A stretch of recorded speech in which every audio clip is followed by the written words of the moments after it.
नमस्कार, विशेषच्या या भागामध्ये आपल्या सगळ्यांचं स्वागत। मी प्रसाद काथे। इतिहासाच्या पानावरच्या अनेक खाणाखुणा अनेकदा गोंधळात टाकतात। अनेकदा ललित साहित्य आणि इतिहासाची गल्लतही होते।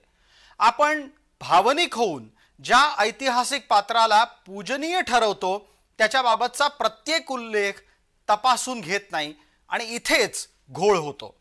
हा घोळ गेली अनेक वर्ष महाराष्ट्रात सुरू होता, तो दस्तूरखुद्द फुले दाम्पत्याच्या बाबत आणि त्यातही सावित्रीमाई फुले यांच्या बाबत।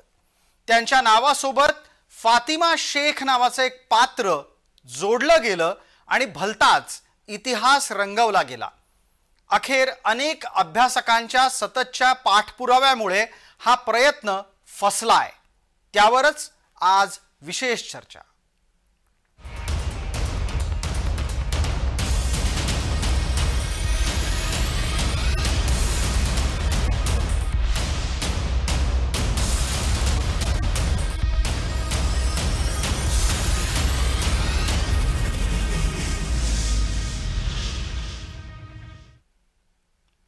फातिमा शेख ही सावित्रीमाई यांच्या इतकीच स्त्री शिक्षणासाठी झटणारी महिला होती। हा अपप्रचार एका टप्प्यामध्ये इतका वाढला की गल्लीपासून दिल्लीपर्यंत हीच चर्चा सुरू झाली। आम आदमी पक्षानं तशी अभिवादन करणारी जाहिरात प्रसिद्ध केल्यानं तर आणखीनच खळबळ उडाली। आता ती आम आदमी पक्षाची जाहिरात आपण पाहणार आहोत।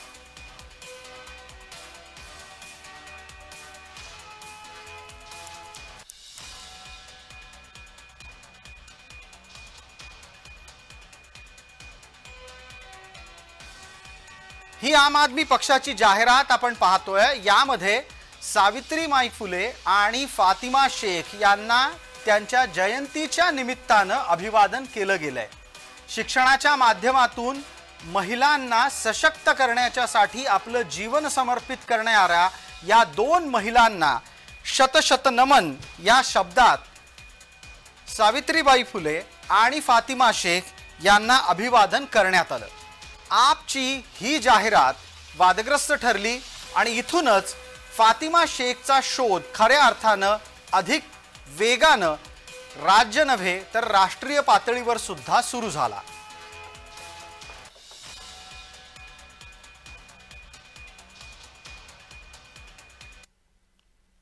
शोषितांच्या शिक्षणाचे पुरस्कर्ते म्हणून ज्योतिबा आणि सावित्रीबाई फुले आपल्याला परिचित आहेत। त्यांच्या सोबत असलेलं फातिमा हे पात्र अनेकांना सुरुवातीपासूनच खटकत होतं।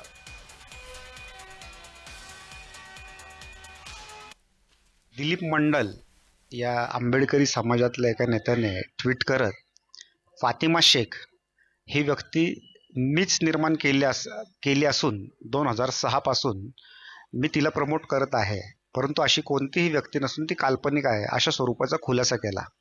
त्यानंतर संपूर्ण देशभरामध्ये या विषयावरती अनेक उहापोह झाल्या। मुळामध्ये हे फातिमा शेख नावाचं पात्र काय आहे तर सावित्रीबाई फुले यांच्या पत्रामध्ये फातिमा कुरकुर करणार नाही अशा प्रकारचा उल्लेख त्यामध्ये आला आहे। तर फातिमा हे नाव 3 धर्मांमध्ये आपल्याला आढळतं, ते म्हणजे यहुदी, मुस्लिम आणि ख्रिश्चन। पुण्यामध्ये फातिमा नगर नावाचं एक नगर आहे, ज्या फातिमा या ख्रिश्चन धर्मीय आहेत। त्यामुळं फातिमा या एका नावावरून त्यांचं आडनाव शेख आहे, त्या मुस्लिम आहेत आणि त्या कुरकुर करणार नाहीत या एका वक्तव्यावरून त्या पहिल्या स्त्री शिक्षिका, मुस्लिम स्त्री शिक्षिका होत्या अशा प्रकारचा दावा करणं हे सगळं हास्यास्पद आहे। पुण्यामध्ये फुलेंचं कार्य घडलं। पुण्यातल्या फुलेंच्या योगदानाच्यामुळे त्यांना जगभरामध्ये प्रतिष्ठा आणि प्रसिद्धी मिळाली। पुणेकरांना ज्या वेळेला फातिमा शेख नावाचं एक पात्र ज्योतिबा आणि त्याचबरोबर सावित्रीबाई फुले यांच्या मधोमध आणलं जातंय हे लक्षात आलं, त्यावेळेला त्यांच्या काय प्रतिक्रिया आहेत त्या जाणून घेतल्या आमचे प्रतिनिधी रोहन कदम यांनी। फातिमा शेख सावित्रीबाई फुलेंसोबत शाळा उभारण्यासाठी किंवा या सगळ्या स्त्री शिक्षणाची मोहर उभारण्यासाठी होत्या की नाही, हा प्रश्न जो आहे तो आता पुन्हा पडलेला पाहायला मिळतोय. कारण का ज्यांनी हे रूपांतर जे आहे ते मांडण्यात आलेलं होतं त्यांनीच हे सगळं नाकारलेलं आहे. नेमकं पुणेकरांना या सगळ्याबाबत काय वाटतंय? कारण का सगळ्यात पहिल्यांदा पुण्यामध्ये जी आहे ती शाळा उघडण्यात आलेली होती. आपल्यासोबत महिला देखील आहेत. अशा रीतीने आता सांगितलं जातं की फातिमा शेख या नव्हत्याच. मग इतके दिवस जे काही फातिमा शेखांचं वाहवा केलं, अनेक रस्त्यांना नावं दिली, अनेक ठिकाणी पुरस्कार दिले जात होते, त्याचं काय करायचं आता? कसं आहे बघा, आता सध्याला जिहादी मनोवृत्ती जी आहे, वोट जिहाद झाला, लव जिहाद झाला, लँड जिहाद झाला, आता शिक्षणाचा जिहाद करायला बसलेले. त्याच्यामुळे थातूर मातूर गोष्टी आणायच्या आणि त्या जनतेच्या मनावर थोपायच्या, हा यांनी विडा उचललेला आहे. खरं तर काही समाजकंटकांनी म्हणा किंवा अतिशहाणे लोकांनी म्हणा, त्या ठिकाणी त्या गोष्टीला फातिमा शेख या सावित्रीबाई फुलेंवर होता हे वक्तव्य करून सावित्रीबाई फुलेंचे कुठेतरी महत्त्व कमी करण्याचं काम केले. परंतु असं कधी त्या गोष्टी होणार नाहीत. क्रांतिज्योती सावित्रीबाई फुले आणि महात्मा फुले यांचं कार्य एक श्रेयवादाच्या पलीकडे आहे आणि ते कोणी संपू शकणार नाही. उलट आज ज्यांनी स्टेटमेंट केलं त्यांचा स्टेटमेंट आहे की तुम्ही आज सावित्रीबाई फुले फातिमा शेख सावित्रीबाई फुलेंबरोबर नव्हत्या आणि हीच त्या गोष्टीची पोचपावती आहे किंवा तो डाग आहे, तो आज या ठिकाणी पुसला गेलेला आहे. मुळात आतापर्यंत आम्ही इतकं वाचन केलं, पण त्या वाचनामध्ये आम्हाला पुढं क्रांतिज्योती सावित्रीबाई फुले आणि फातिमा शेख याचा कधी आम्हाला उल्लेख दिसला नाही ना आढळला नाही. मुळात हे काल्पनिक पात्र आहे. ज्यांनी हे काल्पनिक पात्र बनवलं त्याचा आम्ही प्रथम निषेध करतो. पुणे शहरात गेल्या काही काळामध्ये वातावरण खराब करायचं काम काही लोक करतायत, ते करू नका. आणि सरकारला सुद्धा विनंती आहे की ह्या सगळ्या गोष्टीची दखल घेऊन रोडला वगैरे दिलेली नावं ही त्वरित काढा आणि सावित्रीबाई फुले यांचाच डंका सर्व ठिकाणी महाराष्ट्रामध्ये वाजला पाहिजे, हे मी या निमित्ताने सांगतो. या पुणेकरांच्या संतप्त प्रतिक्रिया आहेत आणि ज्या पद्धतीने काही दिवसांपूर्वी काही वर्षांपासून फातिमा शेख यांची नावं विविध ठिकाणी दिलेली आहेत ती काढून घ्या अशा प्रकारचं मत जे आहे ते या सगळ्याच्या निमित्तानं पुणेकरांमधून येत असल्याचं चित्र जय महाराष्ट्र शिवाजी महाराज. एका बाजूला फुलेंचं कार्य फातिमा शेखच्या बरोबरीनं मांडण्याचा प्रयत्न होत असताना दुसऱ्या बाजूला फातिमा शेखचं वैयक्तिकरित्या सुद्धा महिमामंडन करण्याचा प्रयत्न झाला आणि त्याला कारण होतं तिचं शेख असणं. महान समाज सुधारक आणि इतकंच नाही तर भारतातली पहिली महिला शिक्षिका या नावानं फातिमा शेखचा समाज माध्यमामध्ये प्रचार एक विचारसरणी सातत्यानं करत होती. त्याचा हा पुरावा आहे.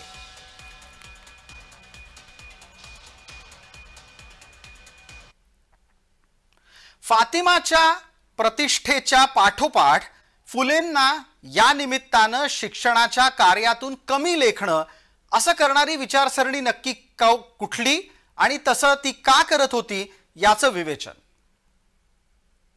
प्रसिद्ध पत्रकार दिलीप मंडल यांनी नुकतंच फातिमा शेख संदर्भात एक मोठं जाहीर माफीनामा त्या ठिकाणी केलेला आहे आणि हे कसं कल्पित पात्र आहे आणि त्याला मी कशी हवा भरली त्याबद्दल त्यांनी काल जाहीर माफीनामा त्या ठिकाणी दिलेला आहे आणि या विषयाची चर्चा त्या ठिकाणी झाली. परंतु हे खरंच आहे 2022 साली सुद्धा जेव्हा गुगलने फातिमा शेखचं डूडल बनवलेलं होतं तेव्हा सुद्धा ही चर्चा झाली होती आणि महात्मा फुलेंचे अभ्यासक दिवंगत विचारवंत हरी नरके यांनी सुद्धा या विषयामध्ये काही ट्विट केलं होतं. त्या ट्विटमध्ये ते असं म्हणतात की फातिमा शेखचे अतिशय त्रोटक उल्लेख आहेत आणि त्या उल्लेखांवरून काही लोकांनी मनाने घडवलेल्या कहाण्या रचलेल्या आहेत आणि त्यांनी पुरावे तिच्या जन्मतारखेचा पुरावाही त्या ठिकाणी मागितला. शमसुद्दीन तांबुळी यांनी याच्यामध्ये एक कमेंट केली आणि त्या कमेंटमध्ये त्यांनी असं म्हटलं की याची कोणतीही जन्मतारीख फातिमा शेखची सापडली नाही आणि शेवटी 9 जानेवारी ही जन्मतारीख आम्ही ठरवली. याच्या जोडीला फातिमा शेख आणि सावित्रीबाई फुले यांचं कार्य सुद्धा एकच आहे हे सांगायलाही ही विचारसरणी मागे हटली नाही. फातिमा शेख ही पहिली मुस्लिम महिला शिक्षक होती आणि असं म्हणून तिची गोष्ट समाज माध्यमात व्यवस्थितरित्या प्रचारित करण्यात आली. एखादा विचार किंवा एखादी गोष्ट सातत्यानं मग ती खोटी का असेना सांगितली गेली तर ती हळूहळू खरी वाटू लागते. हेच काहीसं प्रकरण फातिमा शेख प्रकरणामध्ये समोर आलं. एखादं नॅरेटिव्ह किंवा एखादा प्रचार खोटा असेल तर तो प्रचारित करण्यासाठी लावून धरला असता तो समाजात दीर्घकाळ पसरू शकतो. याच्याच बाबतीत उदाहरणं आपल्याला फातिमा शेख प्रकरणातून घेता येतील. फेक नरेटिव्ह कसं बनतं, कसं प्रसारित होतं याचा हा पुरावा.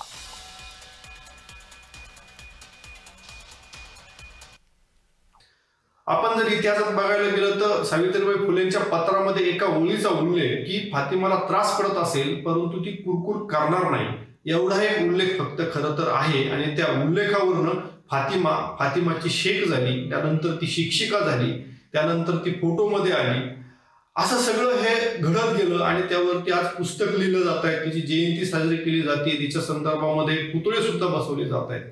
तर अतिशय कपोलकल्पित असं हे पात्र तथाकथित पुरोगामी डाव्या बामसेपी मंडळींनी निर्माण केलेलं आहे आणि खोटा इतिहास एक प्रकारे याच्या माध्यमातून पसरवला जातोय. आणि कुठेतरी सावित्रीबाई फुले, महात्मा फुले यांचं महत्व त्यामुळे कमी होतंय. आणि जे नाही अशा पद्धतीची एक पहिली मुस्लिम शिक्षिका भारतातली उभी केली जाते, तर हे फार चुकीचं आहे असं आम्हाला वाटतं. आणि शालेय पुस्तकांमध्ये जर याचा काही संदर्भ आलेले असतील, तिची माहिती आली असेल तर ती माहिती त्वरित काढून टाकावी अशी आम्ही या ठिकाणी मागणी करतो.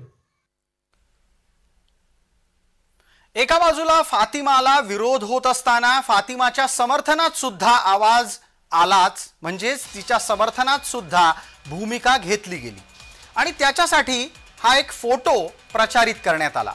केवळ फोटोच नाही तर फुले साहित्यातले काही दाखले सुद्धा देण्यात आले. हे दोन्ही दाखले आम्ही आपल्याला दाखवतोय.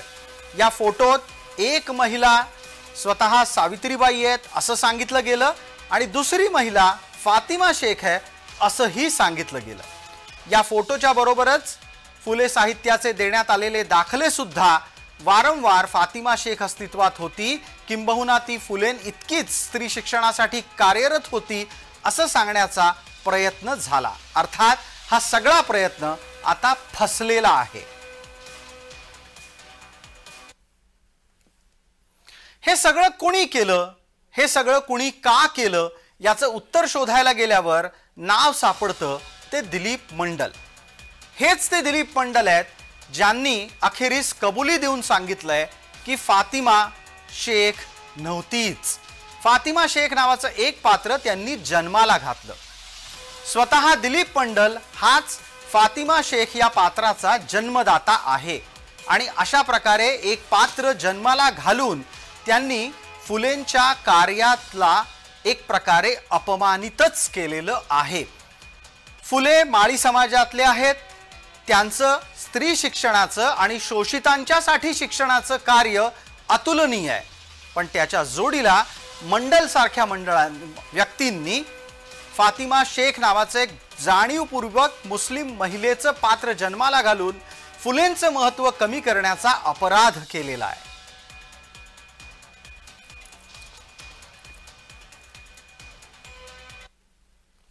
सावित्रीबाई फुले, महात्मा फुले यांच्यावर अभ्यास असणारे श्री हरी नरके यांनी देखील फातिमा शेख या व्यक्तिमत्वाविषयी शंका उपस्थित केलेली आहे. शमसुद्दीन तांबोळी हे त्यांना दिलेल्या आपल्या एका उत्तरामध्ये असं म्हणतात की नरके साहेब, आम्ही या फातिमा शेखचा जन्मतारीख आम्हाला माहीत नसल्या कारणाने आपण सर्वांनी मिळून ती 9 जानेवारी अशी ठरवलेली आहे.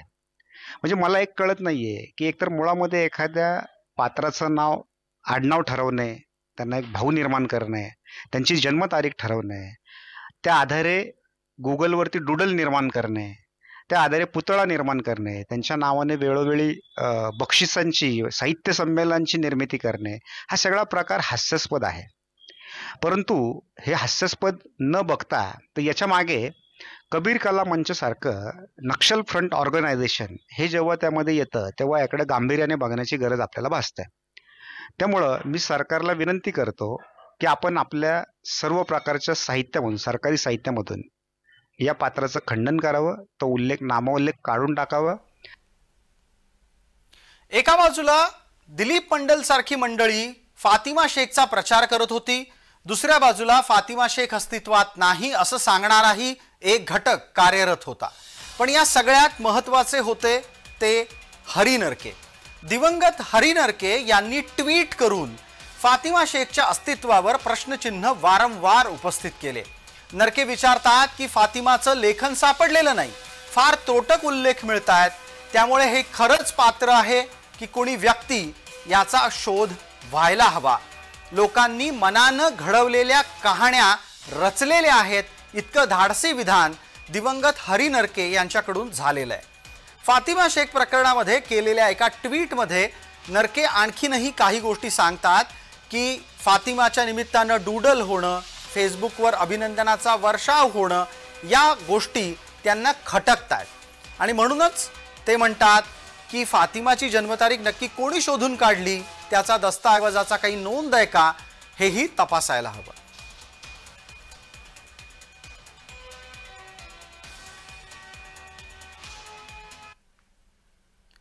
हरी नरके ही केवळ आणि केवळ एकमेव अशी व्यक्ती नाही की जिनं फातिमा शेखवर प्रश्न उपस्थित केले.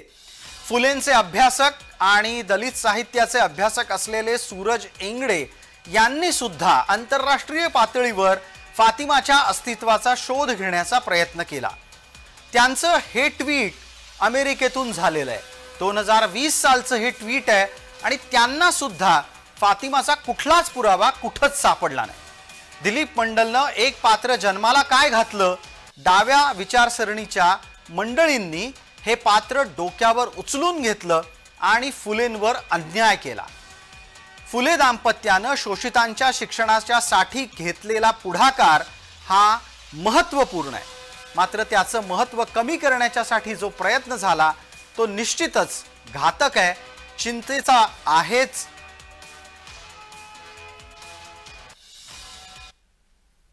अखेरीस या सगळ्या प्रकरणामध्ये दिलीप मंडलला उपरती झाली आहे आणि गेली अनेक वर्ष सुरू असलेला फातिमा शेखचा प्रचार आणि प्रसार त्यानं उघडकीस आणला.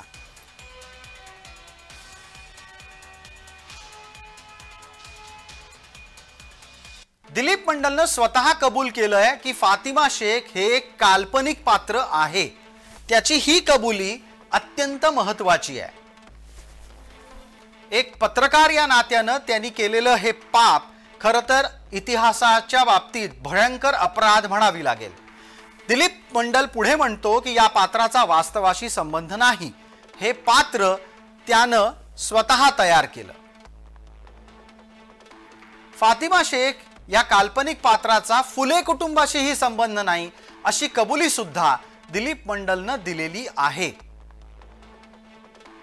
फातिमा शेख या पात्रातला फुलेंसोबत जोडल्याबद्दल, म्हणजे फातिमा शेख या पात्राला फुलेंसोबत जोडल्याबद्दल दिलीप मंडलनं माफी मागितलेली आहे, हे महत्वाचं.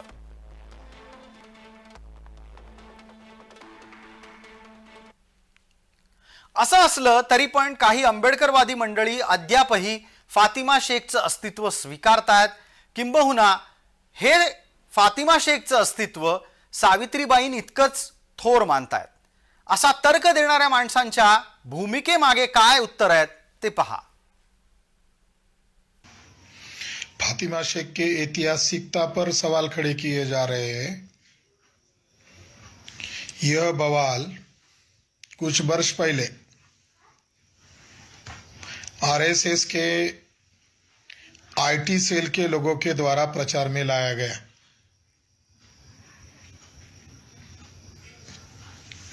लेकिन फातिमा शेख की ऐतिहासिकता पर ब्राह्मण लोग सवाल खड़ा कर रहे हैं. इसके पीछे उनका इंटरेस्ट जरूर है, लेकिन कुछ लोग तथाकथित सोशल मीडिया के विद्वान कहे जाने वाले दिलीप मंडल के द्वारा भी फातिमा शेख के ऐतिहासिकता पर सवाल खड़ा किया जा रहा है.